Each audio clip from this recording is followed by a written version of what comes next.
আসসালামু আলাইকুম। সবাই কেমন আছেন? পবিত্র রমজানের সবাইকে শুভেচ্ছা জানিয়ে ভিডিওটা শুরু করছি আজকে। তো আসলে আমার রাইস কুকারটার প্রবলেম হয়েছিল। তো আন্টিতে নিয়ে গেলাম রাইস কুকারটা ঠিক করতে। প্রায় ১ মাস যাবত আমার রাইস কুকারের প্রবলেম ছিল। আর ঠিক করি নাই, হয় ২ টা মানুষ এই গ্যাসে রান্না করে ফেলি হয়ে যায়। কিন্তু রমজান মাসে আসলে দরকারই আছে কিন্তু, তাই না? এইজন্য ঠেলায় পড়ে নিয়ে চলে গেলাম। তো ঠিক করলাম, অরিজিনালি ঠিক হয় নাই, আবার নিয়ে যেতে হবে আজকে। তো অলরেডি বাজারে চলে গেলাম। আর রমজান মাস আসলে বাজারে সব কিছুর দাম চড়া থাকে, হ্যাঁ। আর এটা না বললে না, অন্যান্য দেশে দেখবেন যে বাজার রমজান মাস উপলক্ষে সব কিছুর দাম কমায় দেয়, আর বাংলাদেশে আমাদের দেশে হলো দামটা বাড়ায় দেয়। তো এই জিনিসটা আমরা ফেস করি প্রত্যেক বছর। এবছর তো আরও বেশি ফেস করছি। আরেক বছর মুরগির দামটা একটু কমে দিয়েছিল রোজার প্রথম দিনে, বাট এই বছর আমি কোনো কিছুই দেখছি না।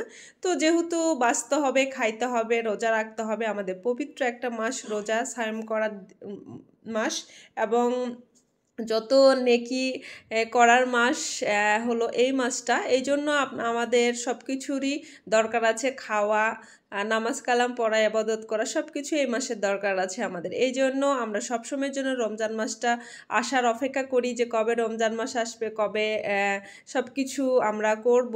অ্যান্ড বাজার তো করতেই হবে, এটা তো খাইতে হবে। রমজান মাসে কিন্তু স্পেশালিটি সবাই খাবার খায়, তাই না? তো সেই তুলনায় এই মাসে এই মাসটাতে মানে সব কিছুর দামটা বেড়ে দেয়। এটা আমার কাছে অন্যরকম লাগে, ভালো লাগে না। তো এটা সবারই ভালো লাগে না সেটা জানি। তো তরমুজ, আনারস, সবজি বাজার সবই করে নিলাম। কিন্তু তরমুজের যে পরিমাণ দাম, মানে ৮০ টাকা কেজি তরমুজ, মানে হীরার দামে দাম, সোনার দামে দাম, বলার যায় না। কিন্তু কি, আমরা মধ্যবিত্ত মানুষ, আমরা যাই হোক কিনে খাইতে পারছি, ছোট হোক বড় হোক কিনে খাইতে পারছি। বাট অনেক মানুষ আছে যারা এই তরমুজ ৭০-৮০ টাকা কেজি কেউ কিনবে না, ইচ্ছা থাকলেও কিনতে পারবে না।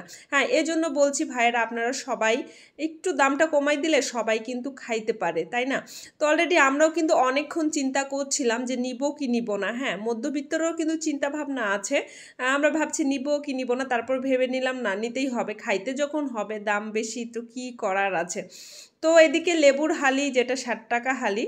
তো এটা সবার উদ্দেশ্যে বলছি, কারণ আমি লেবু কখনোই কিনি না, কারণ আমার বাপের ভান্ডারের লেবু আছে, তো এই জন্য। কিন্তু লেবুর দামটা আসলে অনেক বেশি করে দিয়েছে। যেই লেবু ১০ থেকে ২০ টাকা হালি হয়, সেটা হলো ৬০ টাকা হালি রমজানের দিন।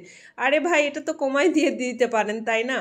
তো ওইদিকে মুদিখানার বাজারে চলে গেলাম সব কিছু বাজার করতে। আর রমজান মাসে বাজার করতে আসলে অনেক কষ্ট, কিন্তু তারপরে দেখে শুনে বাজার করতে আমার খুবই খুবই ভালো লাগে। তো এইদিকে এখান থেকে আমি সাহেব বাজারে এই ভাইয়াদের দোকান থেকে আমি সব কিছু কিনে, পাইকারি দোকান থেকে। তো কিনে অলরেডি মানে রিক্সায় উঠে গেছি ২ জন মিলে। শরীরটা কিন্তু বাজার করার সময়ও খারাপ লাগছিল না। হ্যাঁ, রমজান মাস বলে কথা। আর রমজানের বাজার করলেও কিন্তু শরীরটা খারাপ লাগে না, আমি এটা পরীক্ষিত। তো খারাপ লাগছিল না, অলরেডি চলে এসেছি, ইফতারি তৈরি করছিলাম। তো আজকের ভিডিওটা কেমন হয়েছে সেটা আমি জানি না, আসলে রমজান মাসে ভিডিও এভাবে করতে পারছি না।